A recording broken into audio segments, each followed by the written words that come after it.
Another day of work. A month away from the launch of the official election campaign, Premier David Eby is working the room in Oak Bay, popping into coffee shops, baby stores, and meeting with volunteers alongside Diana Gibson, the NDP candidate for Oak Bay Gordon Head.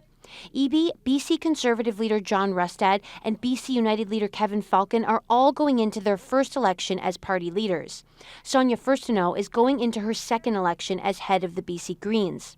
While recent opinion polls have the BC Conservatives catching up to the NDP and even ahead by some measures, Eby's party has a leg up with its campaign war chest. The New Democrats lead the way on political donations. They will get the largest subsidy from Elections BC based on vote count from the 2020 election. The party will receive just over $1.6 million. BC United will get just over $1.1 million, while the BC Greens get just over $500,000. The BC Conservatives will get just over $60,000. Even with its fundraising advantage, the NDP also carries the weight of 7 years in power, and voter frustration is rampant over the cost of living, house prices, healthcare, crime, and social disorder.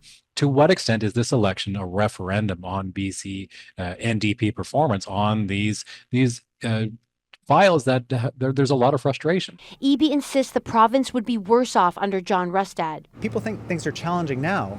Well, just wait till the cost that the Conservatives are going to impose on them. In a major turnaround from 2020, when they captured just 2% of the vote and no seats, the BC Conservatives have emerged as the main rival to the NDP. It is definitely feeling like a Cinderella story. BC Conservative campaign manager Angelo Isidoro says the party has nominated 82 candidates so far.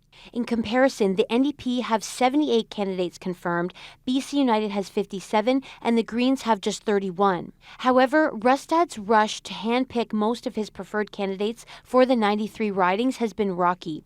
Some riding associations are frustrated that the leader is parachuting in some candidates who have few ties to the ridings. They also claim he's stacking the party with former BC United MLAs and candidates, including Richmond's Teresa Watt. A new website has popped up called firejohnrustad.ca.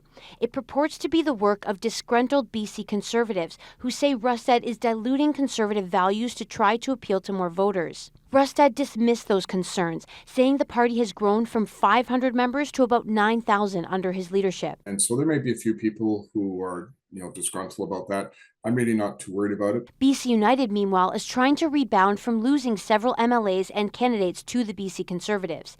Its lead organizer says the party has already seen a boost after promising a major tax cut. No one's going to come close to our policy platform. We continue to show that that's where we lead.